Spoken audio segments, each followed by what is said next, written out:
Alright, welcome back. This is Michael, your instructor here at Learn Computer today. Right now, we're gonna talk about alternative jobs for junior developers.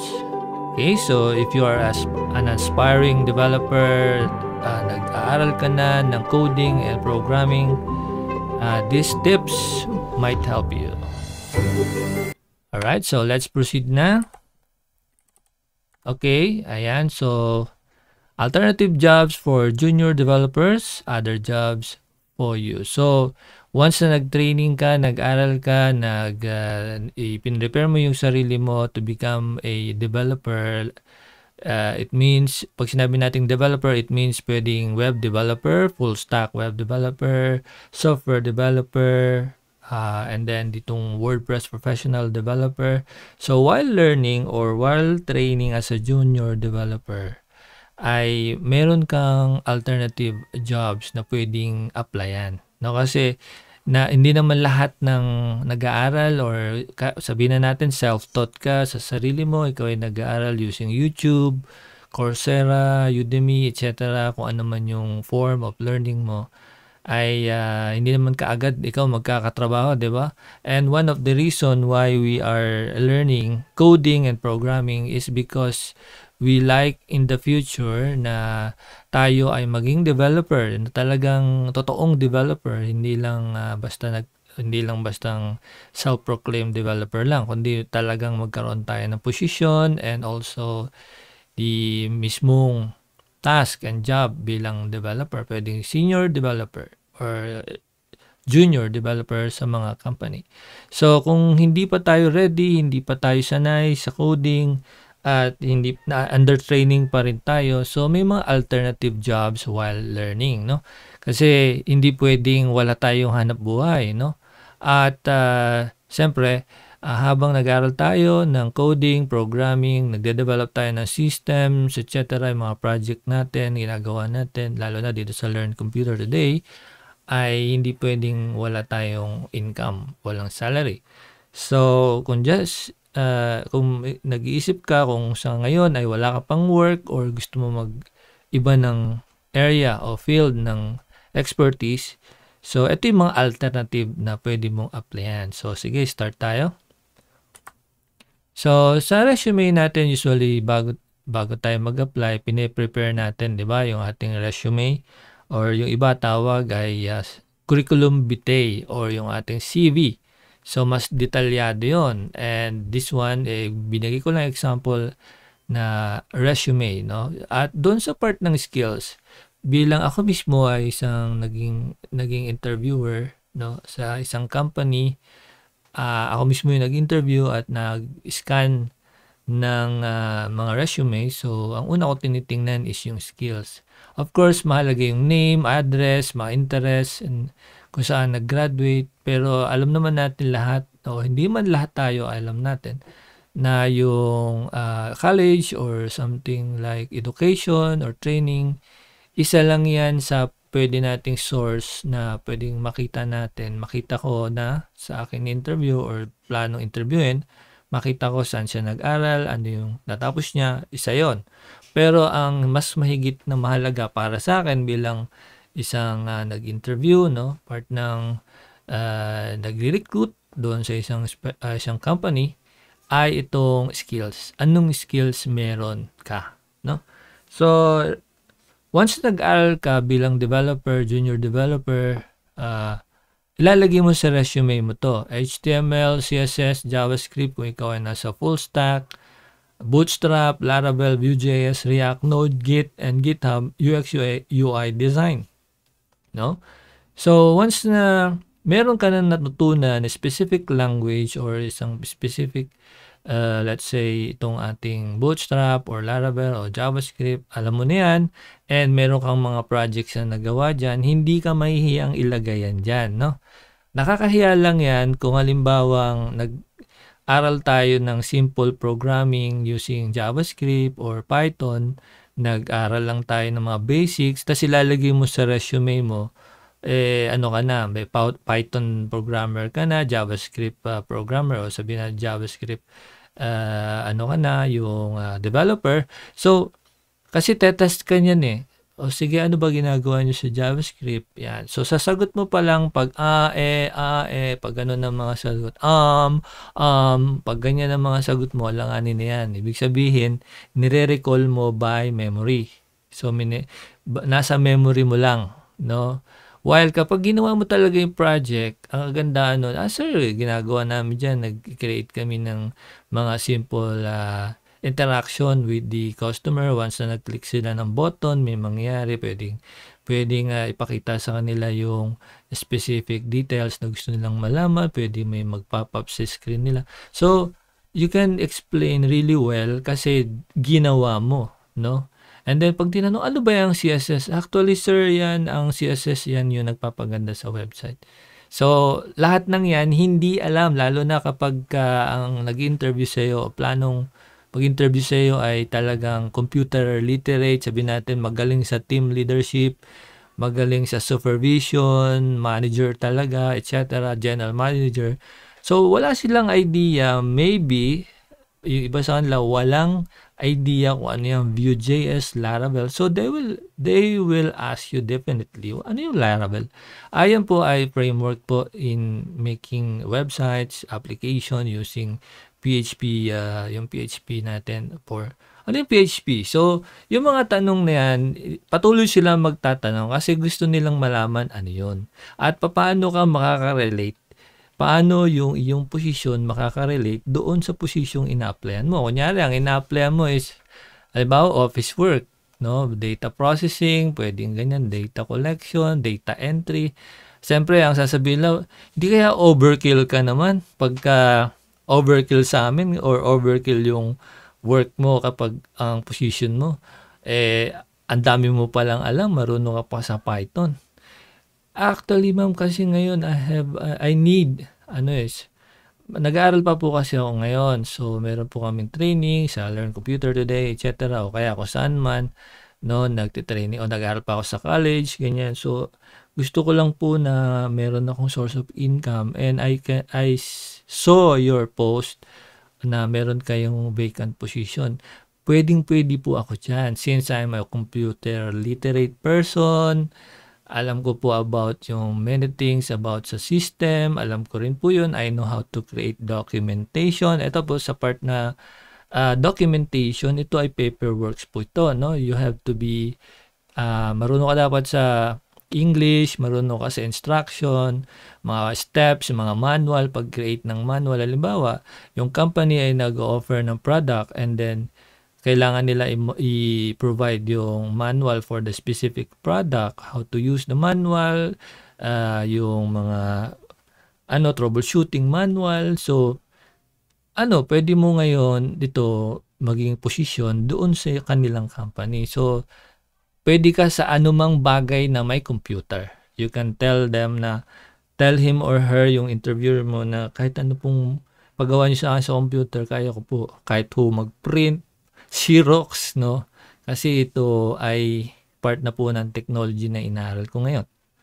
Ayan. So, bakit kasama IT support sa'yo? Kasi po sa IT support, when natuto tayo ng technology, alam natin kung ano yung possible error. Halimbawa, they are using the website, our website, tapos hindi nila ma-access, yung pala, mali yung credentials nila, or sabihin na natin, mali yung way nila o mali yung links na ginagamit nila or yung kanilang browser may problem, meron silang malware, etc. ganon. So, yung cookies nila ay napupunta sa ibang website pero hindi naman talaga sa website natin, no? So, alam mo yon bilang developer, and of course, kapag ikaw ay marunong na sa pag-create ng websites or ng mga programs, alam mo paano gamitin yung program. And of course, sa customer service may magrereklamo. Bakit ganito? Hindi ko magamit o kaya bayad na ako, wala pa nare-receive. So, or kaya ay may problem, may bug. So, you can kagad, you can adapt agad doon sa kailangan ni client. Of course, dahil ang mga developer, ang programming, coding, napaka tindi ng oras para dyan. Kasi matagal yan matutunan. Do sa ibang nagtuturo, mahirap ituro, mahirap matutunan. But dito sa Learn Computer Today, we have managed to chop down, no, yung ibig sabihin ay pinaliit natin o ginawa nating pinadali, the best word. Pinadali natin yung mga terms at saka yung mga methods para mas madali maintindihan yung ating coding, programming.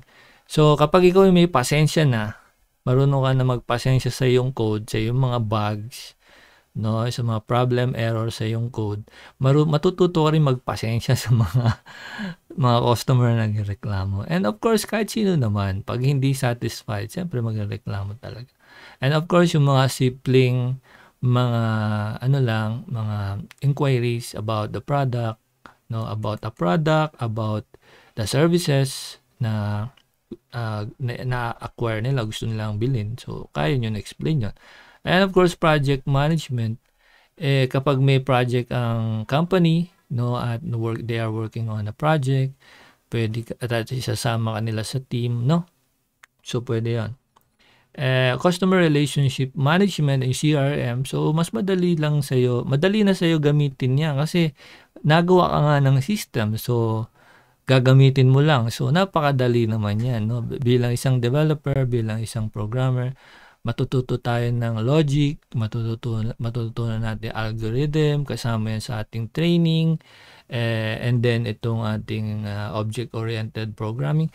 Halos lahat dito sa Learn Computer Today ay dadaanan natin. So may guide yan, hindi pwedeng kung ano lang yung gusto mo matutunan yun lang, hindi. Kaya maraming mga nag-aaral sa YouTube, nag-aaral sa Udemy at sa iba pang mga online learning system na hindi talaga na-absorb yung natutunan. Kasi kung ano lang gustong aralin ng estudyante, yun lang ang sisimulan niya. Sa Learn Computer Today, hindi. Kahit sabihin mo na ikaw ay magaling na sa basics, alam mo na yung basics, bibigyan kita ng test. Pag nagawa mo yun, yung pinapagawa ko sa iyo from basics lang, pag nagawa mo yun, ibig sabihin magaling ka na nga, marunong ka na. Nagawa mo eh. Pero kapag may nangyayari kasing ganyan, gusto nila, yun lang ang gusto nilang matutunan. Sige, take mo muna yung unang course or pangalawang course. Take mo muna yan. Tingnan mo kung magagawa mo ng tama. So, at the end, no, makikita ko, kinopya lang pala sa internet, nag-chat GPT lang to provide the answer. Problema, hindi naman, manual checking tayo, hindi naman niya automated. Kasi gusto ko makita talaga yung learning, no, kung natututo ba talaga. So once na nakita ko hindi yun ang ginawa sa project, ginawa niya iba, ang mangyayari doon, bagsak, ulitin mo yan. So ganun tayo dito. Hindi importante kasi sa isang banda yung certificate lang makuha mo. Kunyari, nakuha mo yung certificate. Ano naman may tutulong sa inner certificate kundi bigyan ka ng ticket. Bibigyan ka ng ticket using your certificate para makapagpasa ka ng resume. Pwede mo ilagay doon. Graduate ako ng Learn Computer Today. Marunong ako sa Python. Marunong ako sa C#, C++. Marunong po ako niya. May certificate ako. Okay, sige. Since kailangan namin dito ng developer, ang ina-applyan mo clerk lang, office work ang may kailangan pa kami ditong IT or developer. Pwede ka ba namin ilagay sa aming team bilang Python developer? Sige, okay. So try natin yung iyong kakayahan. So pagdating doon, nakita hindi ka marunong, ay hindi, wala. Nawalan ka ng chance. So sabihin mo na lang, balik po ako dun sir sa office work muna. Di pa ako ready. Di mas maganda yon. So, pag sinabi mo kasing computer programming with Python, ito sinasabi natin, hindi lang basta sinasabi mong marunong ako. Hindi pwedeng gano'n. Kailangan may something kang ipapakita na project. And through that project, hindi naman i-measure doon yung lawak ng kaalaman mo Gaano kan master mo na ba? Actually, ang daming developer sa Python, hirap pa din. Hanggang sa ngayon, kahit sila ay ilang taon na sa Python, using Python, hirap pa rin in troubleshooting errors. Hirap pa rin sila in building apps. So, maraming bugs kasi yan. Mas magkamali ka ng isang variable o kaya nagbago, iba yung function. So, nagkakaroon talaga ng error yan. So sila na mga professionals na, mga developers na problema pa, no? So tayo pa kaya yung pa nga mga pa kaya yung mga beginner. So sasabihin lang natin dyan is may mga projects po akong nagawa and through that project ay na-earn ko o na-experience ko yung programming with Python. Ganito po yung ginawa kong project. Ito po, meron po akong online repo sa Git, so you can see my work. Yan, you can analyze my code, etc. etc. Yon. So by using your project, no, by showing them your projects, marirealize or marerecognize nila na marunong ka talaga. Okay? So, kapag ito nilagay mo sa resume mo, and ito ay provided ng Learn Computer Today, lahat ito, no? So, may step by step lang, and meron tayong time frame, no, na ang time frame natin is not really, kunyari 6 months, 2 months, 1 month, hindi ganun, no? Meron tayong time frame to kung ano yung mga ideal months na dapat matapos mo to. May mga time frame tayong gano'n. Pero wala siyang deadline. Yung mga projects natin walang deadline. No? So once na na-take mo na halimbawa yung Laravel, Vue.js, React, once na nagtitraining ka dyan, nasa sayo pa rin yung time. No, may ideal months tayo para matapos siya. Pero siyempre, yung ating schedule ay kailangan natin pagkasyahin at saka kung meron tayong present work o nag-aaral tayo, so isisingit lang natin siya. No, pero lifetime po, no, lifetime po 'yan at yung support natin, yung question and answer, yung mga tanong na related sa inyong work, pwede niyo 'yan itanong sa ating group. And of course, I can also help you and provide you support in regards to learning. Learning lang ha. Ayan. So, kailangan ay mag-aral tayo. So, kung ito ang nakalagay sa iyong resume, of course, siyempre, ay ano ka na, qualified ka na for DevWorks. You know, yung mga development system, mga ganon, pwede ka nang mag-apply sa bilang junior developer sa mga companies. Yes, tama yun. Tama yun. So, pwede ka rin gumawa ng mga projects. Yes, tama yun. Freelancing para sa web development. Yes, pwede. Pero just in case na sa tingin mo, kailangan mo na muna ng work, nag-aaral ka pa or hindi pa confident doon sa iyong skills, nag-aaral ka pa rin, nagte-training ka pa rin sa web development, something like that, ganon. So, kailangan mo ng work. Ito yung mga alternative na pwede mong applyan. No, any office work, pwede kang mag-apply, no?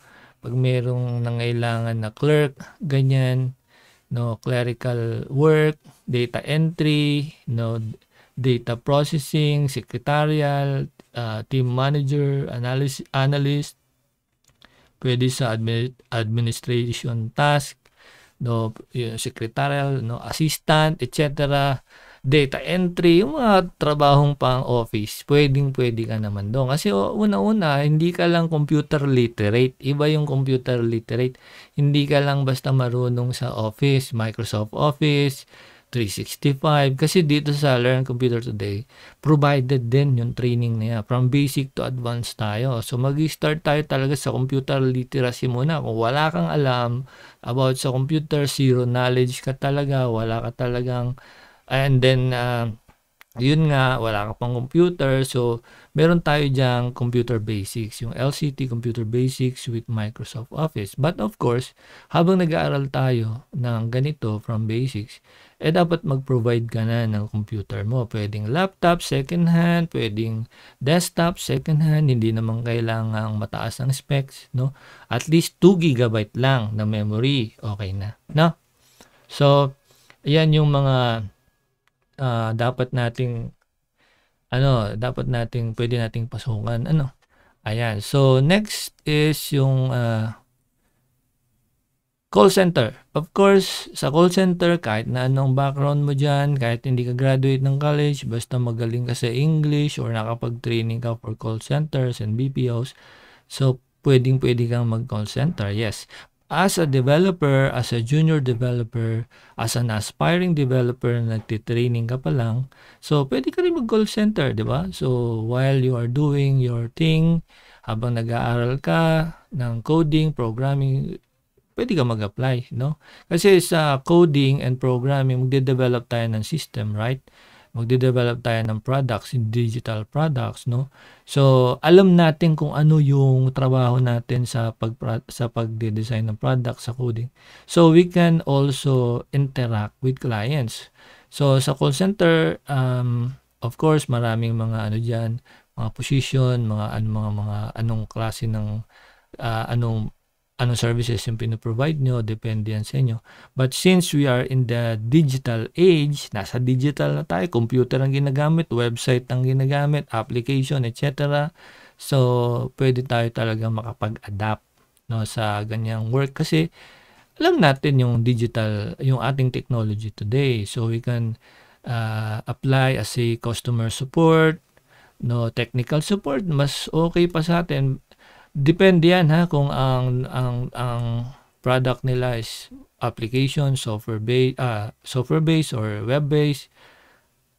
Yan yung technical support. Pero kapag yan ay hardware, halimbawa yan ay mga makina ng sasakyan or something like mga physical things, hindi siya digital. So technical support will require additional knowledge and training doon sa inyong product. So you can also apply for that, or sabihin mo mag-training ka for their technical support.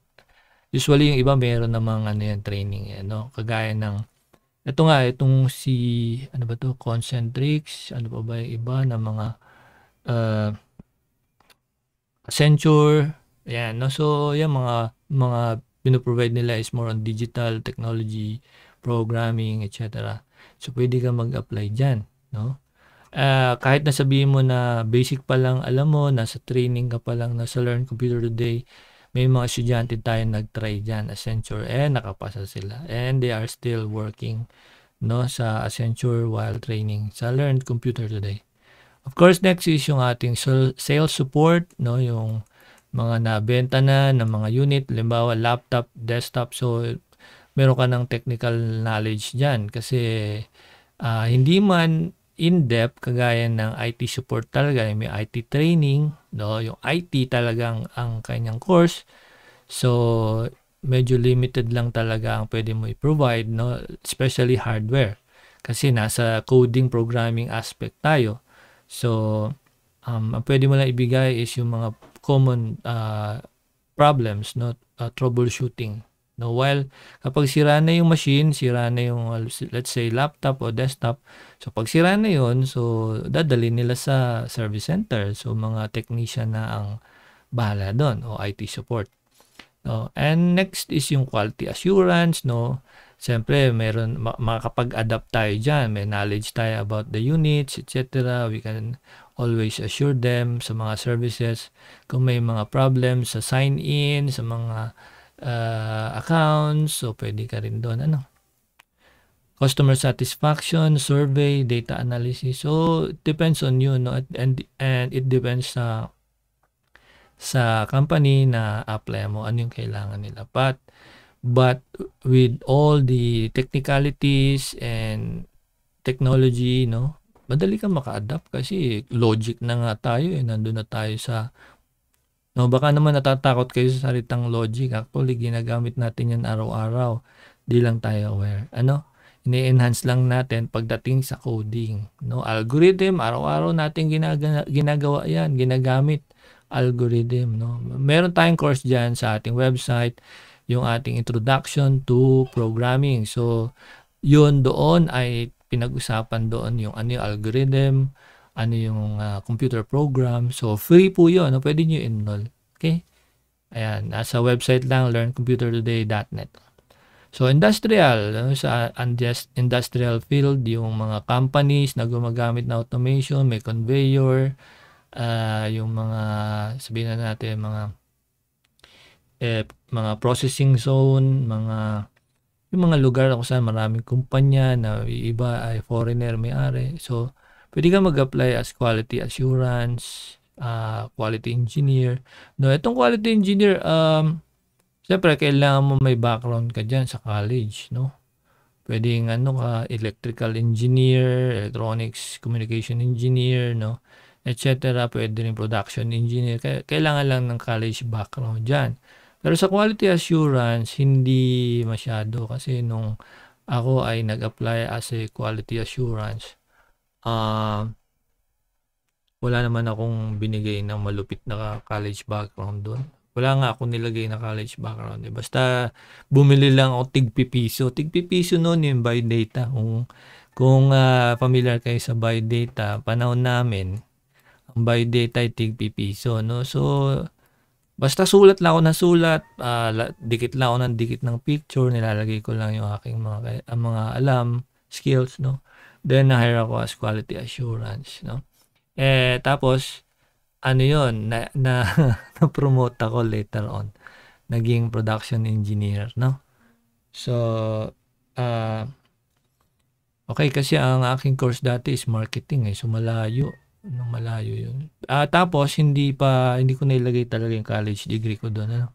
Kasi may problem ako sa TOR nun, so hindi ko nailagay. Para college level lang, ganun.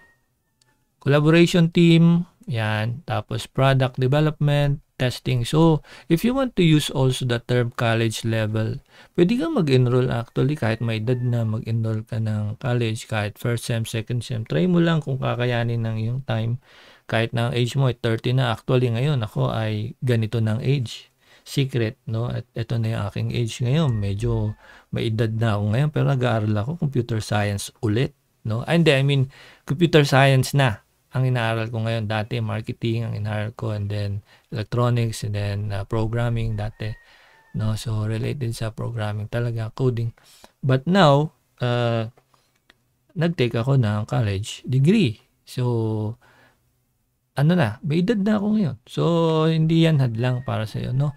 And makakatulong yan sa iyo pag mag-apply ka for local employment, no? Kahit na college level lang lagay mo, okay na yan.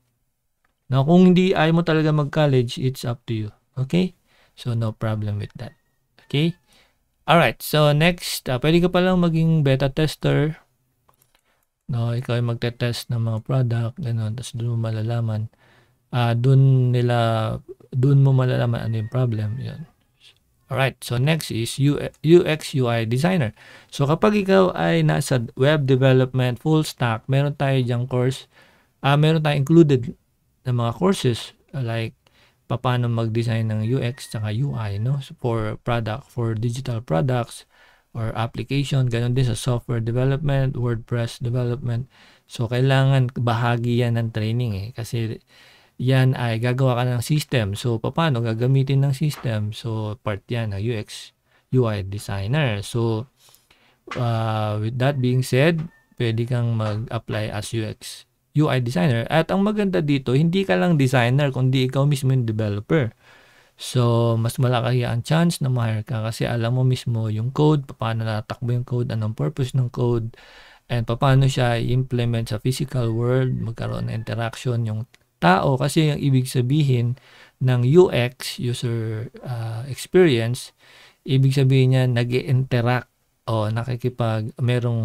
may interaction ng tao doon sa iyong sa machine, no? Human interaction yan computer or cellphone, ganyan, no? So paano siya pinipindot, paano ganito ganyan.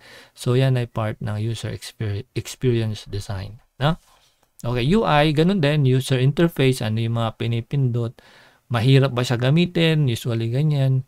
Naglo-loading lang ba, puro loading, hindi na natapos ang loading, walang katapos ang loading. So you have to check that, and you have to make design na mas madali sa gagamit sa user.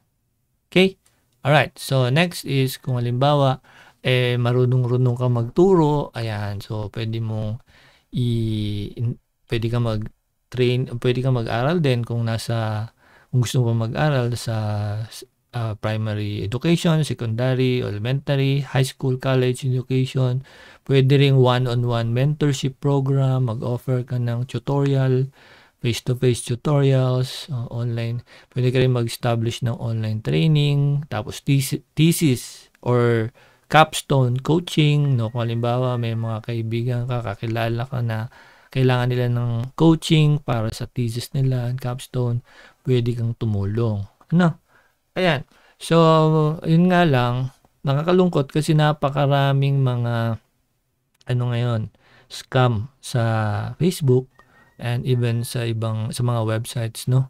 nagbebenta sila ng course like halimbawa one-on-one mentorship program o kaya online training.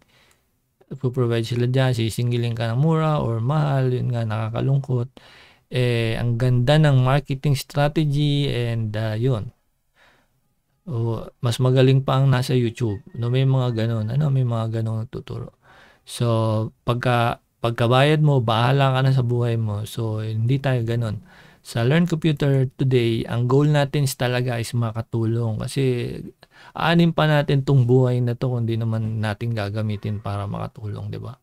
So, kung ang buhay, halimbawa ako personally, kung ang buhay ko na lang ay para sa sarili ko, so, parang basic, no? Kung gamitin ko yung buhay ko para makatulong, edi advance yun.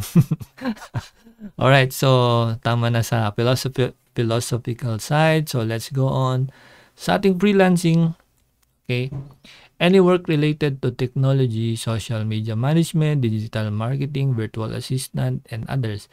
So kung gusto man natin ng freelancing, of course, number 1 pa rin, freelance developer tayo, programmer, yan, system developer, etc., junior developer. Yan talaga ang primary goal. Maging developer tayo in the future o gusto natin ngayon na.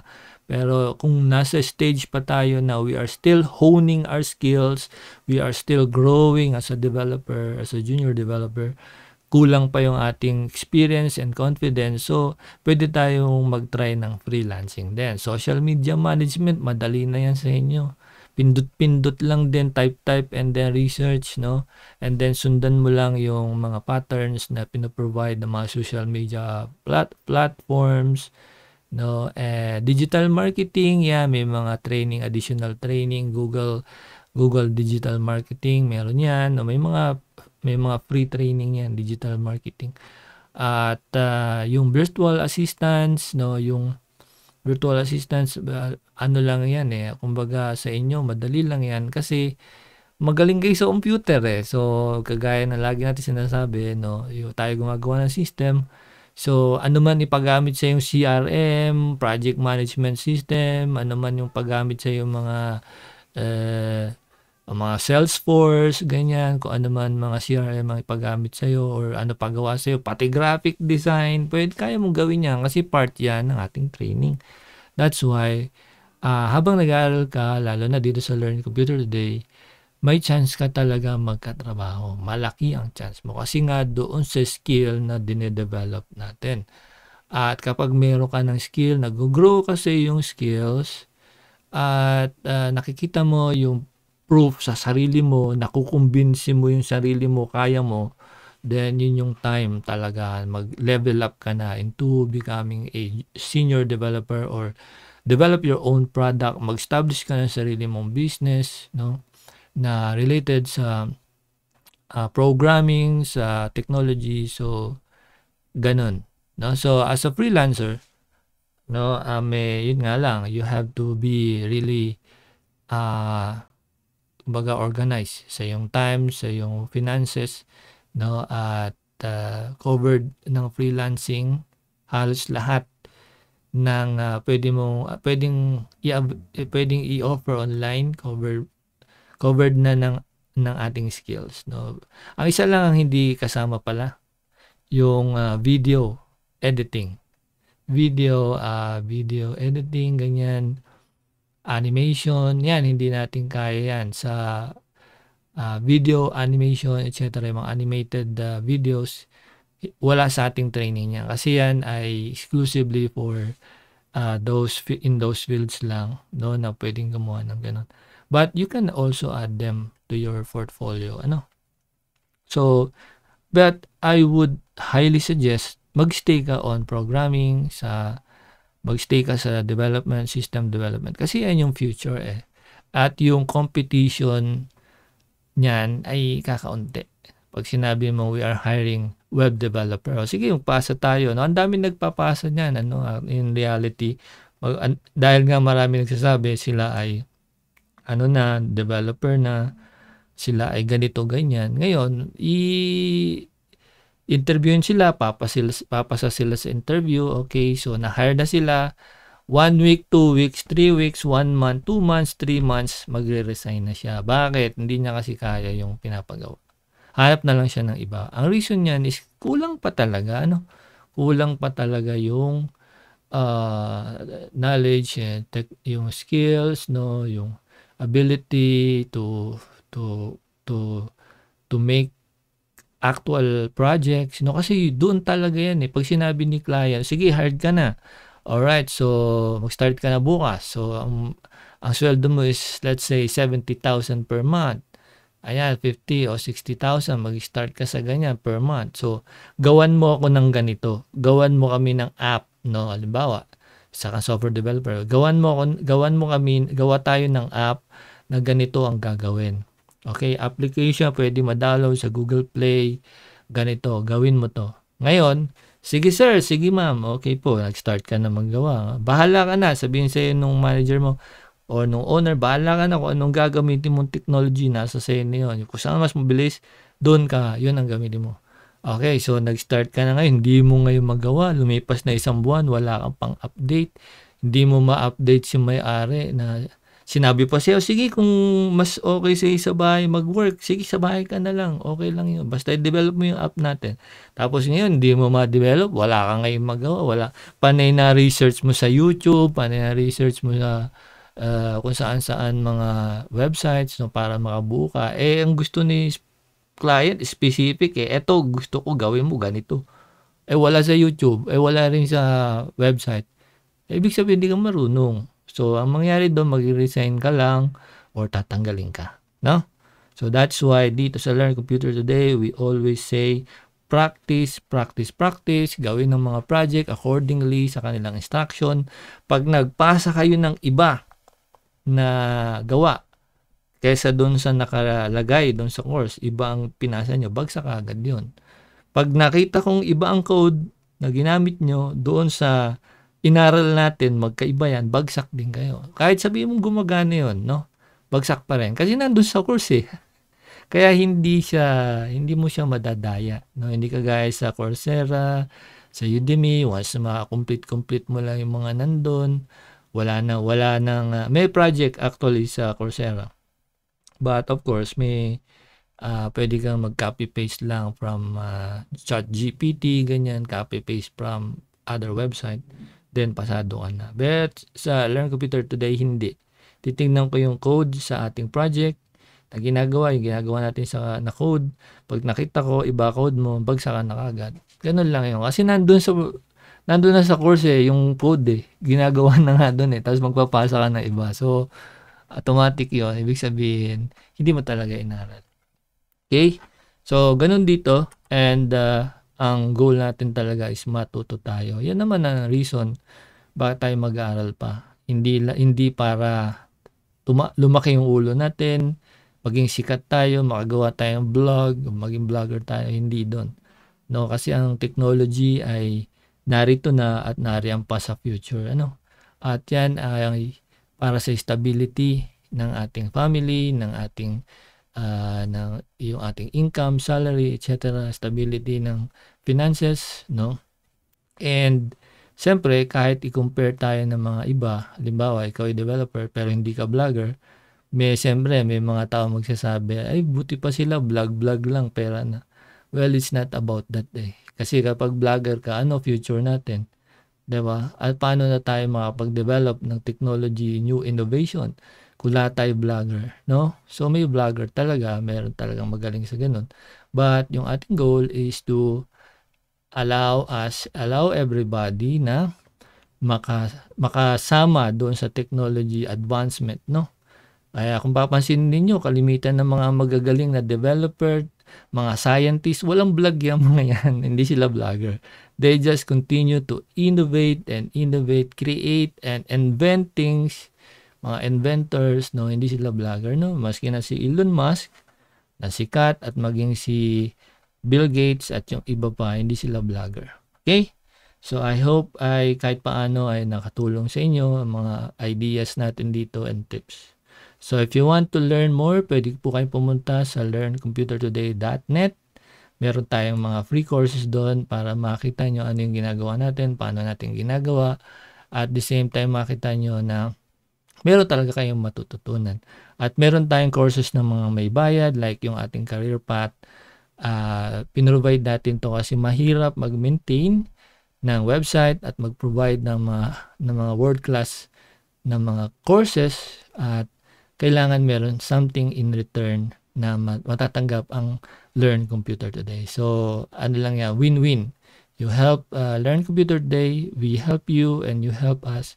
So, it's a win-win situation. So, lahat tayong matututo at makakasabay sa future. Alright, so I think dito na lang matatapos at see you on our next courses. Bye-bye po!